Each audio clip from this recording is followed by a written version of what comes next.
Okay, so hello everyone. My name is Miguel Bravo-Haro. I'm a research associate in the Center for Smart Infrastructure and Construction, or CSIC, at the University of Cambridge. I will be your host this session. Today with me is my colleague and research associate at the center as well, Dr. Nicky Battista, who is going to be backstage helping so that everything runs smoothly. And he will be taking questions towards the end as well, for Nicky's one of our in-house experts in structural health monitoring and fiber optic sensing as well. So my longing today is to show you some of the features of a building equipped with a set of sensors and how this information can be used to display, can be used and displayed to serve different tasks, from pure real-time monitoring, informing, for instance, the state of a sense system, to improving construction methods, etc. And to do this, I will run an interactive session using a new platform that we have recently developed, which is this one, this front page that you can see here. And to do this, I will so I will go through this, and my promise is that at the end of the session, you will leave with a much better, much better informed and hopefully excited as well about the possibilities of smart sensing and the kind of things that you can do combining different technologies. So this is the website of the platform. Can you, Nicky, please share the link in case somebody doesn't have it in the chat, please? So this is the website of the platform. And while I go through it, you can have it open at the same time if you wish. Otherwise, it will remain online for you to keep exploring later at any time. And towards the end, we will answer questions or comments together with Nicky. And for this, I would kindly ask you to write down your questions or comments at any time during the demonstration, please, in the chat box of the Zoom meeting. And the whole demonstration will take no more than 25 minutes, maybe 30 minutes. And I'll do my best so that we can learn together today in a more entertaining way. So without further ado, let us kick it off. As most of you might know, CSIC has been leading already for 10 years. So cheers to CSIC in its anniversary. CSIC has been leading a transformation of the way of understanding the infrastructure around us, old and new one, where sensors that are constantly measuring the physical world are at the center of it. Because sensors are the only way we have to effectively measure the behavior of the surrounding real world. And in consequence, we can use the sensors data to inform any decision about our structures, ranging from improving construction practices to make it more efficient in detecting structural failures, hopefully in real time, especially for more critical systems like a bridge or a dam, for instance. To this end, we are using a wide range of technologies here at CSIC to develop the first generation of so-called digital twins or virtual twins, which are virtual representations of the physical world. And my idea today is to show you some of the components of a digital twin using rich data from some of the sensors installed in the new civil engineering building of the university, which is part of the UK Collaboratorium for Research on Infrastructures and Cities, the UCRIC, which is within a portfolio of research and innovation facilities funded through the Engineering and Physical Science Research Council, or EPSRC, which in turn is home to CSIC. You can see here a render of the building, which is located on the West Cambridge campus, and it has 3 stories plus 1 basement, and occupies a planned area of 32 by 58 meters approximately. And as we go, we'll see some pictures of it throughout the demonstration as well. And before starting, now that I have introduced the UCRIC NERFI Smart Building of the Civil Engineering Department, I shall mention the sponsors that have made this project possible from the inception of the project up to today.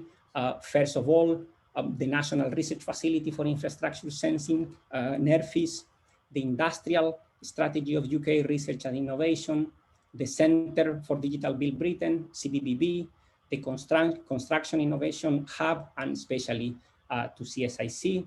And with that, let us dive into the first hub, which is going to be the steel frame here. So this hub, it's here the instrumented structure is one of the internal frames of the building made of steel and instrumented with 66 strain and temperature sensing fiber optic sensors, as you can see, installed in every beam and column. As you can see here, I have added only a representation of the ground floor layout, so you can immediately get an idea of this one here, this gray area here, so you can immediately get an idea of the topology and the location of the frame within the building. However, it's better to have a look at a couple of photographs of the building and the steel frame to get literally a better picture. So we can go to the extras hub here, and we can start by this one. So this is a view of the building from a drone. Actually, you can actually see here the location of the sensor packages that we are going to be covering today. The steel frame is somewhere here in the shore direction of the building. This is another picture, an aerial view right from above. So our steel frame is somewhere here, again in the shore direction. And this one was taken during the construction of the building. And as you can see, the steel skeleton of the building certainly represents the main lateral resisting system of the building. And here we can have a look at, this is a zoom into one of the steel beams. So you can see how the fiber optic sensors look. The fiber optic sensor is here. Actually, we can zoom in a bit. And these are welded in this point and in this point, and it's free to move in the axial direction here in the middle. So now that we have a better picture, we can go back. We can go back to the steel frame hub. So in this dashboard, the stream of data coming from all 66 sensors can be either visualized in real time, meaning that you can see what's happening in each of them with a lag of a couple of seconds, which is this live mode here, which is how we use it in the lab, making this a very powerful tool for us. Or we can use it in the historical mode to visualize recorded data in the past. And right now, you only have access to one historical data set, which is, as you can see here, it corresponds to 1 full week of data collected during April of the last year, right after the beginning of the first national lockdown. So naturally, we are expecting a low occupancy in the building. This package or set of sensors was devised to provide both static and dynamic strain in the instrumented beams and columns. And I believe that many of you may have already noticed a pairwise pattern in the array of sensors, because they are in pairs everywhere in beams and columns. And this is basically because these kind of fiber optic sensors are only sensitive to axial deformation, meaning that the deformation that takes place along the longitudinal axis of the cable. But by having the axial deformation in both external faces or flanges of these beams or columns, we can calculate other mechanical properties that are extremely important, at least for civil engineers, which are the so-called curvature, deflection, and bending stress, to name a few. And all these states of stress and deformation of the structural component are taking place all together at the same time. And actually, to explain these concepts a little bit better, and because the rest of the hubs or dashboards are powered by fiber optic sensors as well, I would like to show you a little toy to illustrate what a fiber optic sensor is perceiving, therefore recording, depending on what is happening in the structural element, which in this case is a very simple supported beam-like system. So we can go quickly back to the extras section. And so we are here at the top part. This is this yellow canvas here is what is called a physics-based environment, meaning that all the action that takes place inside this container is controlled by the laws of physics. And probably the most familiar for all of us is gravity, as you can see here. And in this case, it's a representation of a simply supported beam, only constrained of horizontal displacement at the ends, here and here, because these two pillars are static and could be seen as massive columns. And this little blue square here, it's our, it's a representation of our embedded fiber optic sensor, embedded in the beam. And this little orange, round orange ball here could be one of us walking over the beam, producing stresses and deformation in the supporting beam, sorry. And if we move this mass along the beam, you can see you can instantly see the strain measured by the sensor in the right-hand side panel, where the vertical axis is the strain and the horizontal axis is the current time. So this is real time. This is a quite accurate representation of the information that we are recording continuously from each one of these sensors at a very high frequency that could reach up to 250 Hertz, meaning that each one of the 66 sensors is recording 250 samples per second. And for instance, in an unloaded state, and as expected, the measured strain is 0, represented by the continuous flat line here.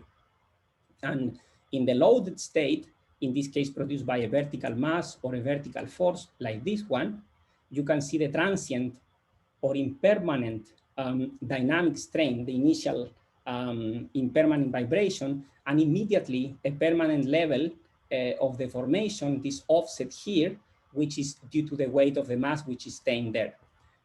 So you can play around by clicking these buttons here, or by pressing the keys that are in between brackets. And finally, in this physics-based environment, we can enact the concept of axial strain as always, the one perceived by the sensor, either in tension by, for instance, grabbing the beam far from the sensor in order to induce tension. And you can see the response perceived by the sensor in the graph on the right side.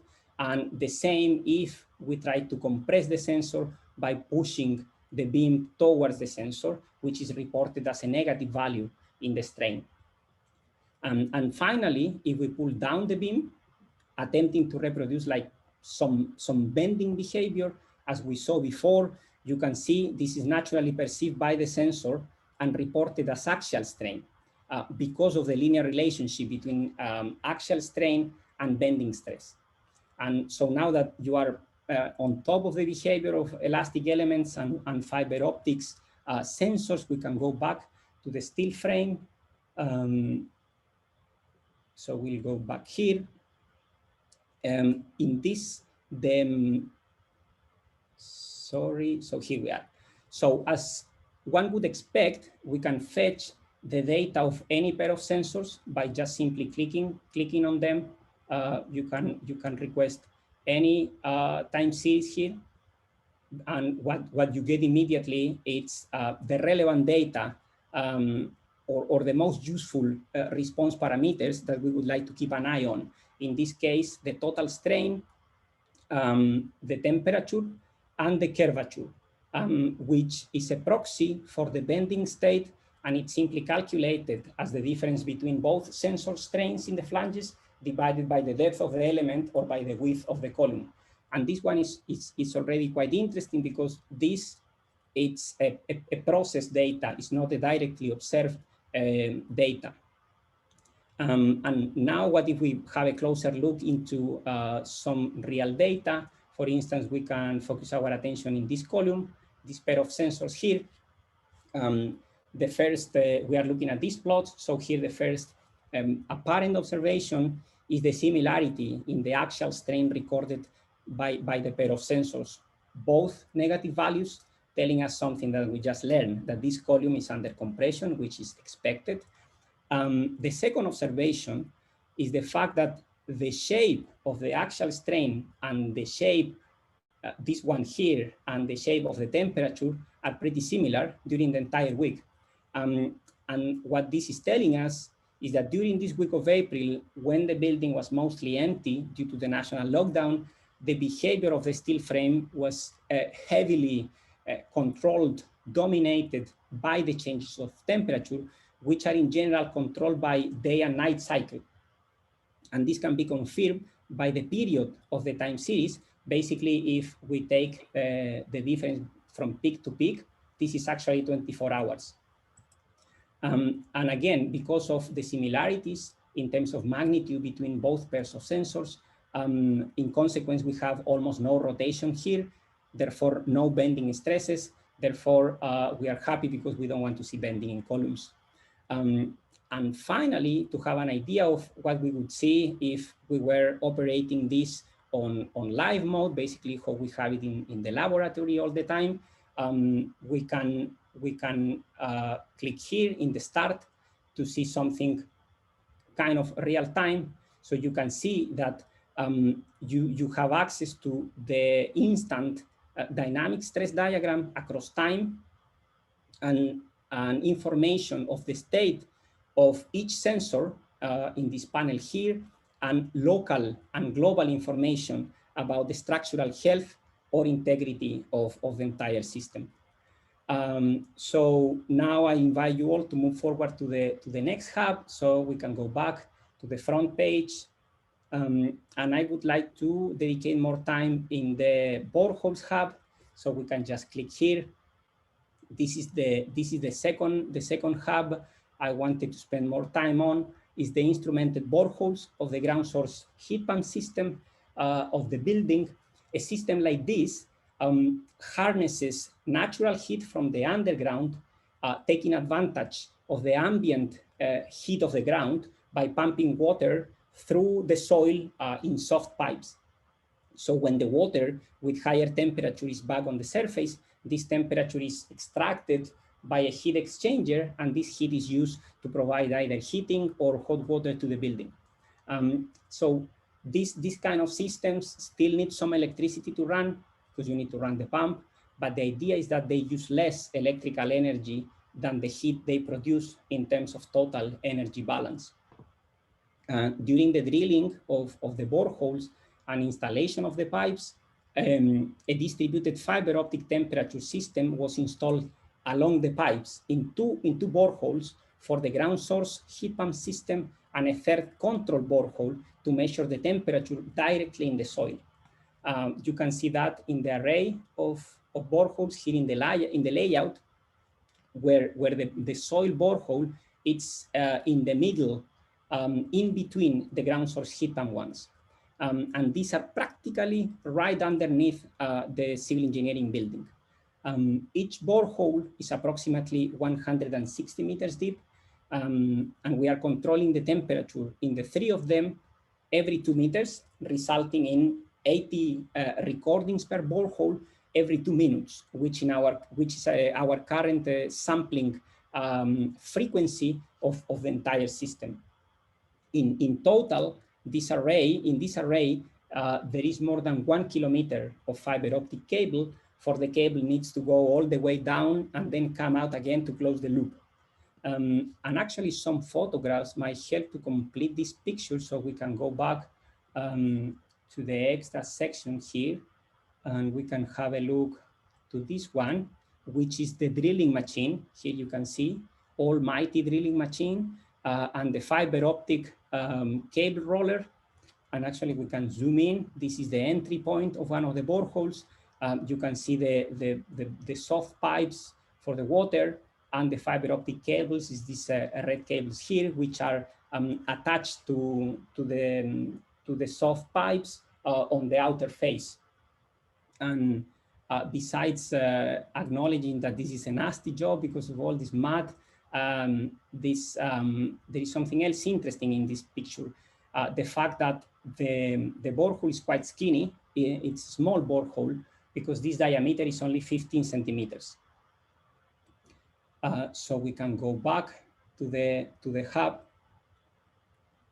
So the temperature data that we are collecting currently is used to assess the performance of the entire system, of the ground source heat pump system, and particularly will allow to do so in the long term due thanks to the robustness of the fiber optics sensing system. It will also allow the detection of possible long-term heat imbalance and associated system efficiency loss, as well as potential environmental issues.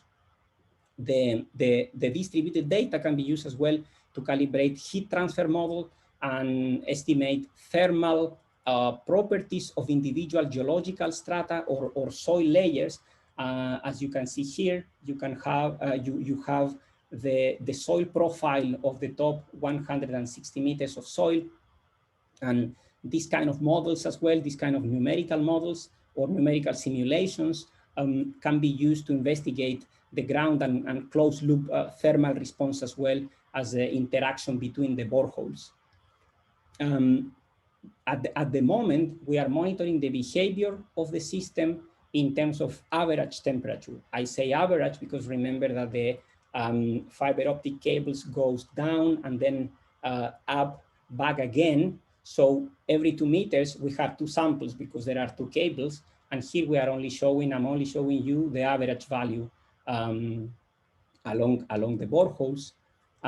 These colors are corresponding to the layout one, so layout ones. So the soil borehole is the brown one here. We have as well this heat transfer map, which basically interpolates between all temperature points in the 2D plane defined by the 3 boreholes.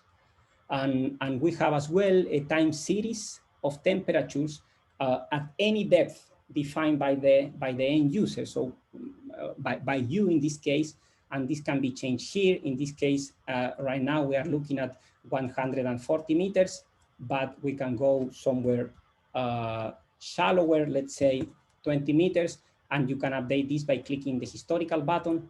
So now we are looking at this like a cross section of the boreholes.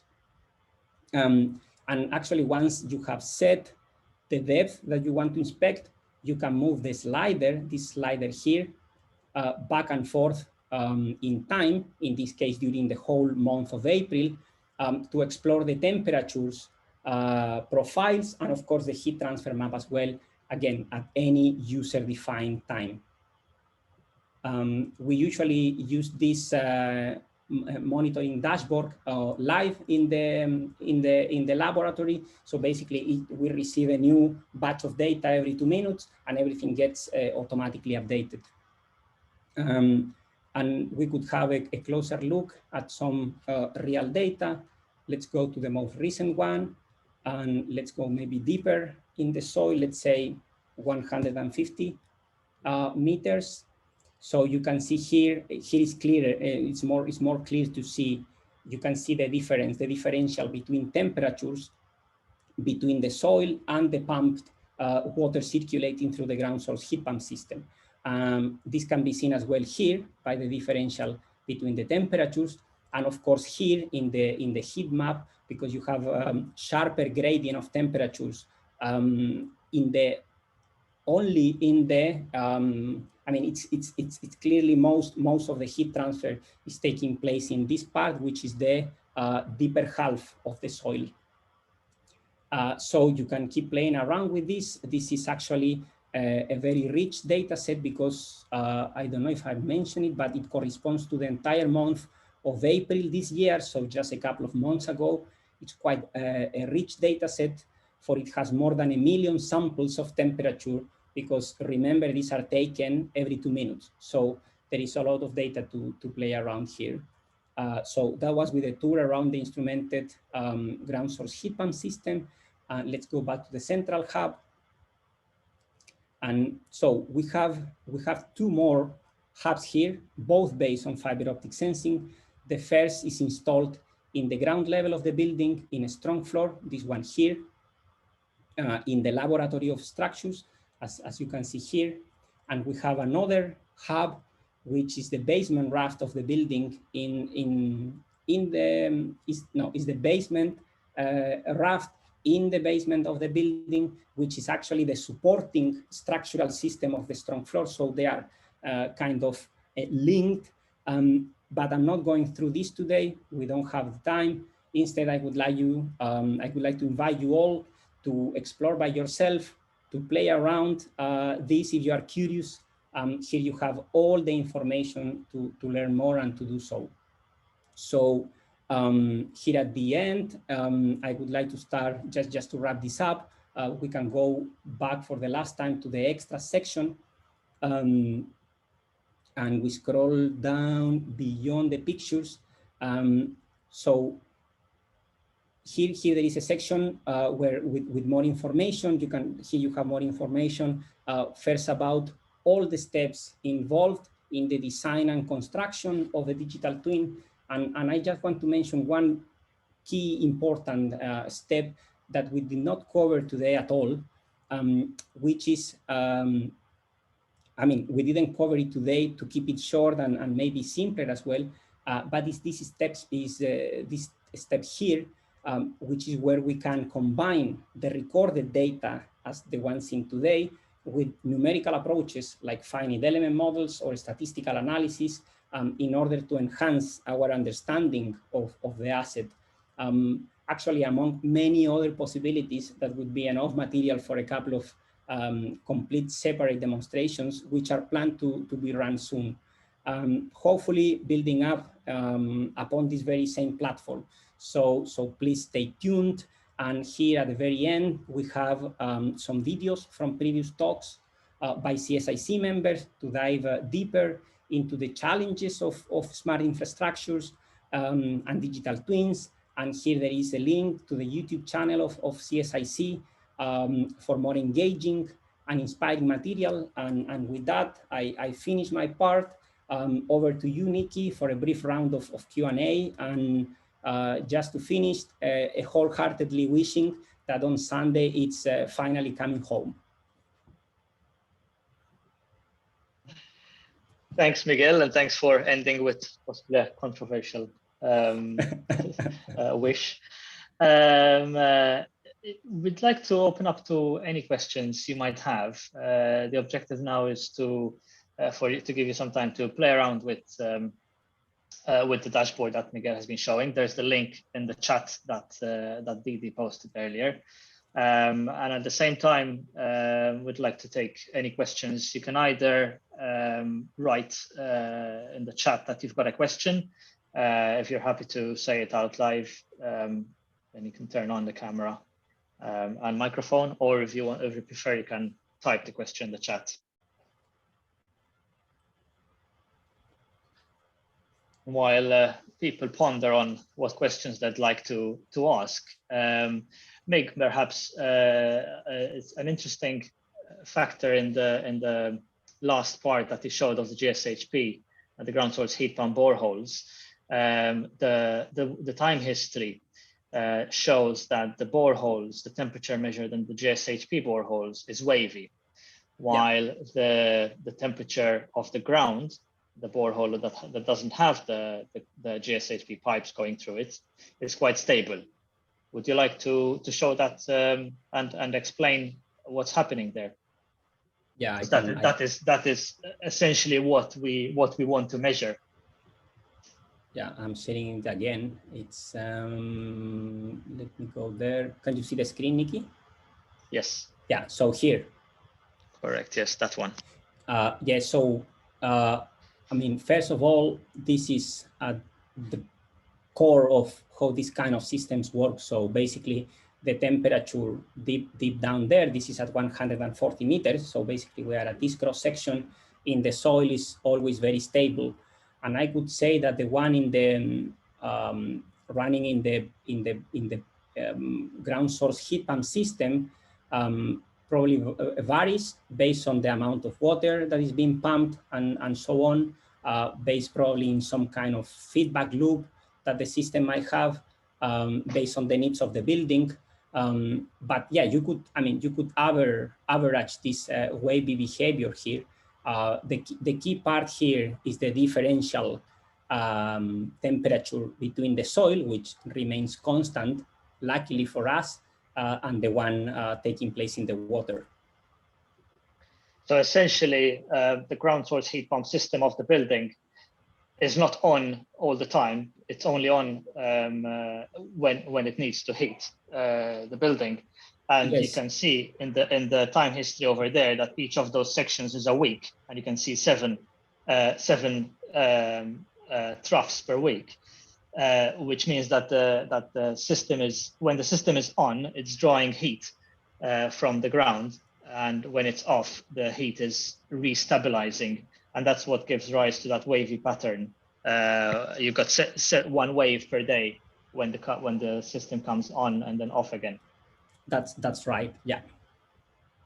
I made a zoom there to see it better. So each of those waves is periodic over a day. So you got at midnight when the system is off, the ground temperature is stabilizing, and then during the day the ground source heat pump system comes on, and it's drawing heat from the ground, so the temperature is dropping. We're looking at the green and the blue lines. Yeah. And then in the evening the system is turned off again, so the temperature starts stabilizing and gaining heat. Yeah, that's ready right. for the next day. Yeah.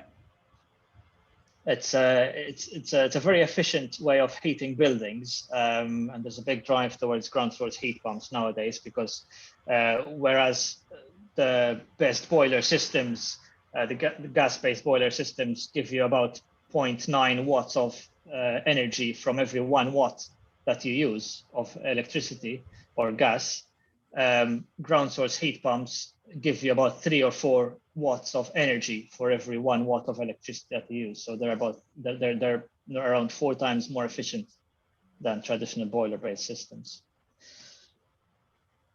We've got a question from Richard. I'll come to that, but first Andrew has asked a question that's on the same topic, and he's saying that in the slide of the ground source heat pump, there seems to have been a blip of about 3 degrees or more in drop off temperature.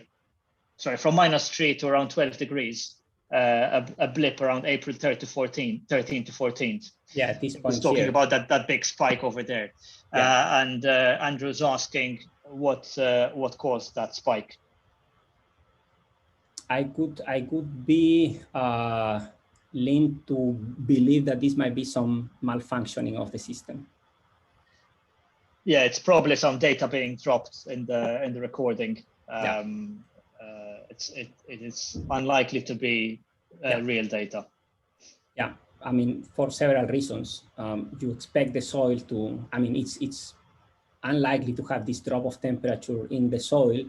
And secondly, you can see that the amount of points that are here in this kind of valley are less points than the ones that we are taking every 2 minutes. So yeah, this is not curated data yet. It's real data. So these are the kind of real problems that we need to deal with when we, for instance, if we want to use this data to calibrate a kind of model or make a prediction. Usually you need to have like an algorithm or simple ones like a threshold that tells you, okay, the data is actually reliable, which in this case is certainly not.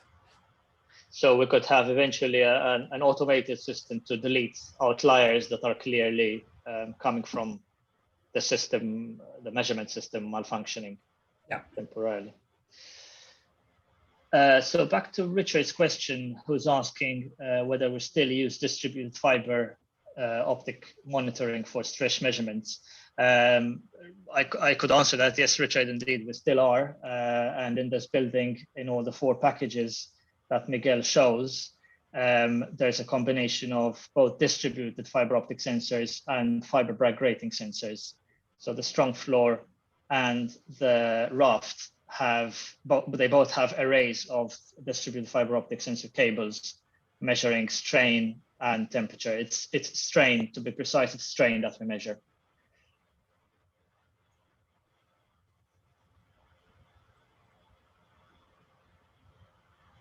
there aren't any further questions posted yet.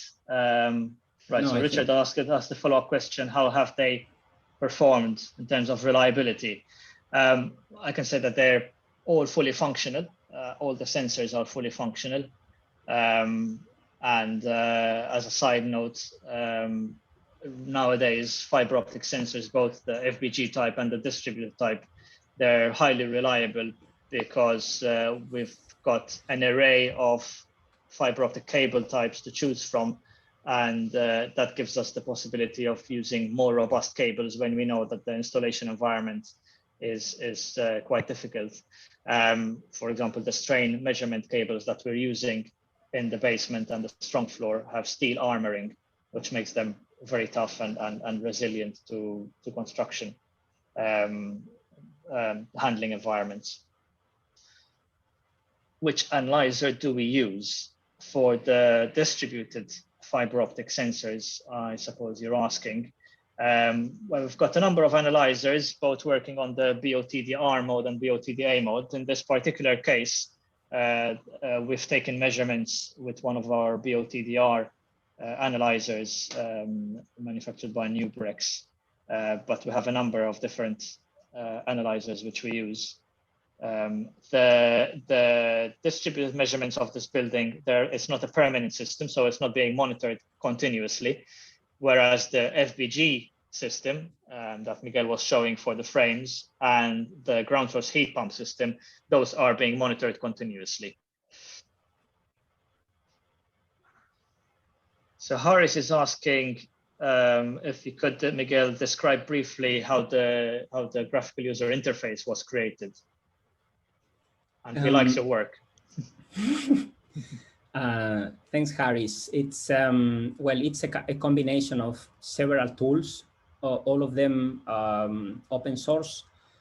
All the front end, the graphic user interface itself, it's only JavaScript. For all the work on the server side, we use Node.js. And all the data processing is done in Python in our own server in the laboratory.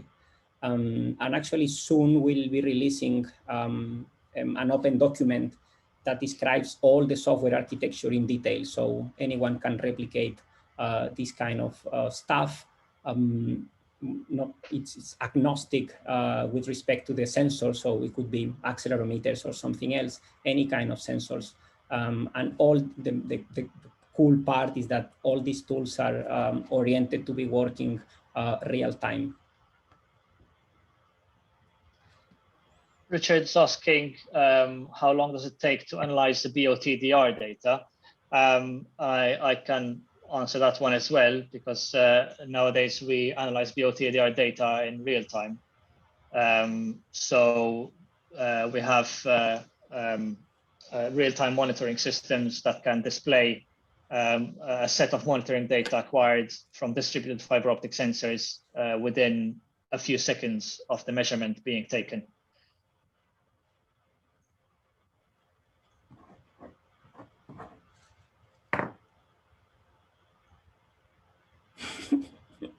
Thanks, Richard. We think so too.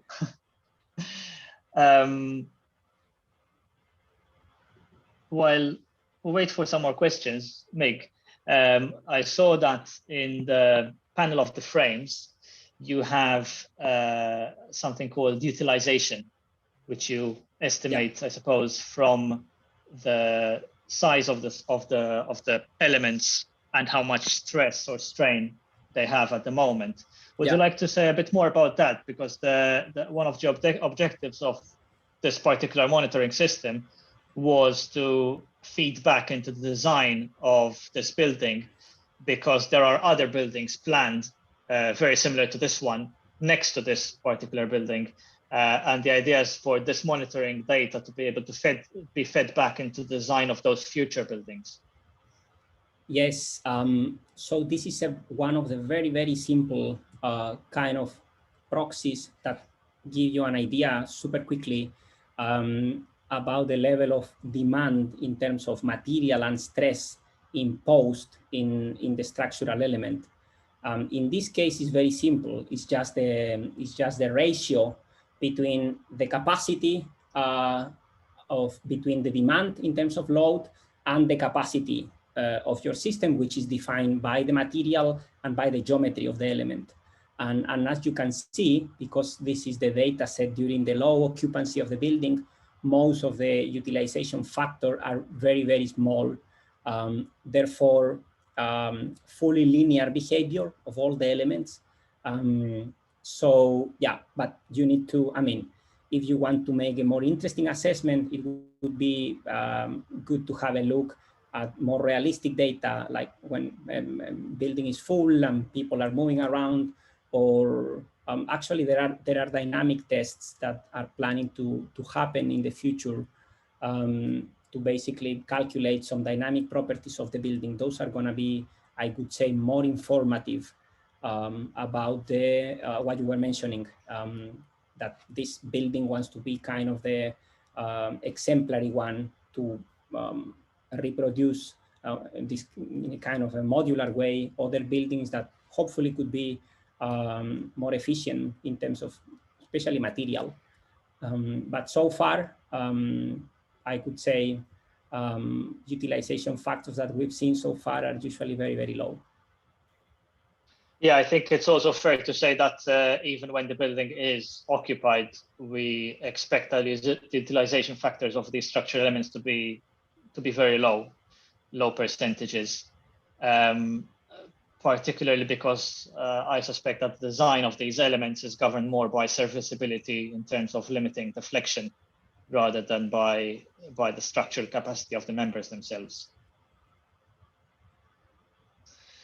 Richard's asking as well, have we ever tried to combine BTDR and Bragg in the same fiber? The answer is no, and I doubt it is. I doubt whether it's physically possible to do that, because essentially a Bragg grating in a fiber is counterproductive to what we're trying to achieve with the BTDR technology, in the sense that an FBG, a fiber Bragg grating, acts as a kind of mirror that reflects some of the light that's being transmitted into the fiber, which essentially would distort a signal that we're trying to read with BTDR technique. So if you have Bragg gratings and you're on a fiber which you're trying to interrogate with the BTDR machine, you wouldn't get very good data. And it's easy enough to, if you want to have both BTDR and FBG capabilities in your structure, it's easy enough and easier to install both types of fiber next to each other, which is in fact what we have done in the strong floor and the raft. We have both types of cables installed near each other to be able to monitor the structure with both techniques.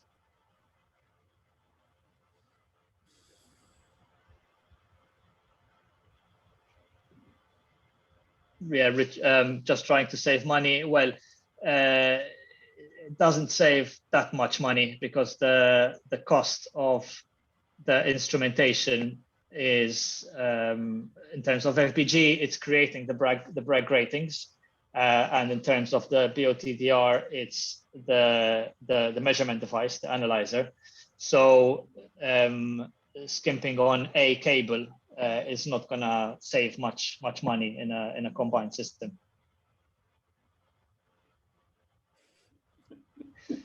Mig, maybe you can take this one. Have we seen any unusual behavior in the structure? Not really. I mean, in the steel frame, no, we haven't. Not that I can recall. If anything, the whole opposite. In general, we are recording very low levels of strain, that therefore the very low levels of utilization factors that we were commenting before.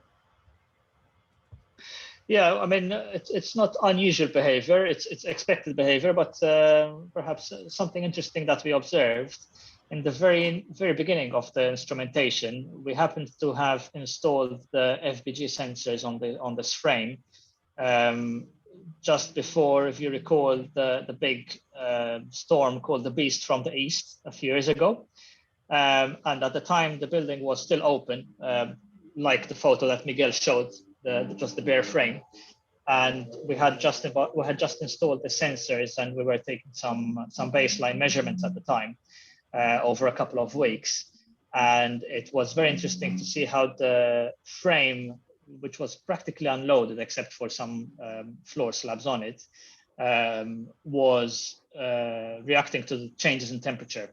Basically, the strains in the frame were very much governed by the changes in temperature as the storm passed over the building, kind of over the few days that it lasted. So it's not unusual, but definitely some interesting behavior that we've seen.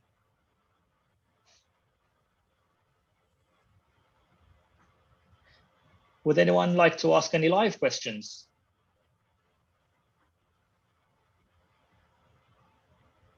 People are shy today. Either shy or not at their desk.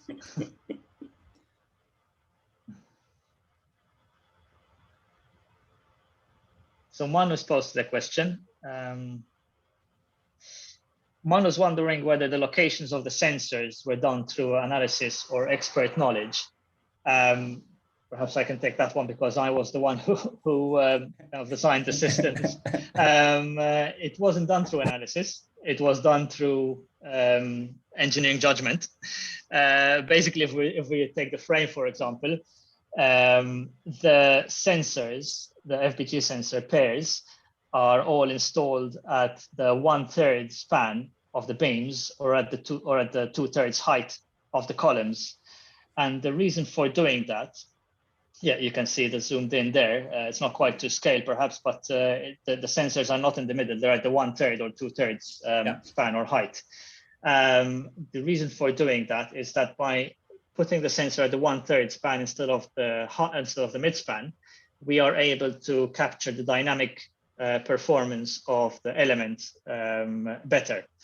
I won't go into dynamics, but essentially, if you have the sensors in the middle of the span, you would pick up the maximum strain of the beam. The biggest strain is usually in the middle of the element, but you wouldn't capture the complete dynamic behavior of the beam. Whereas if you put the sensors at the 1/3 span, then you can capture a more complete dynamic behavior. In terms of the other structures, the strong floor and the raft, we have arrays of sensors that crisscross the structure in both directions, so a grid at the top and the bottom of the slabs, and that allows us to some photos there. Maybe the one on the right, Miguel, of the raft. This one. The next one down, next one to the right. Yeah, that one. Yeah. So you can see that those are two lines of sensors at the bottom of the raft, and there are similar ones above the top rebar there, and there are grids of those in both directions, and that allows us to map the strain of the structure, and also allows us potentially to calculate bending moments, knowing the strain at the top and the bottom of the slabs.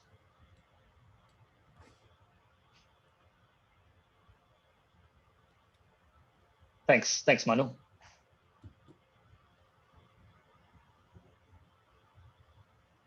Any more questions?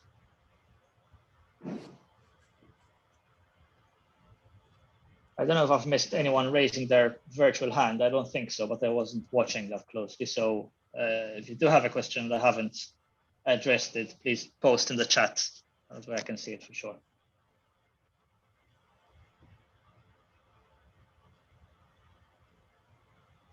Okay, I can't see anyone else asking questions. So perhaps it's time to wrap up. And Miguel, if you've got any final words, I'll pass over to you. Thank you, Nicky. So thank you very much to everybody attending this kind of interactive workshop.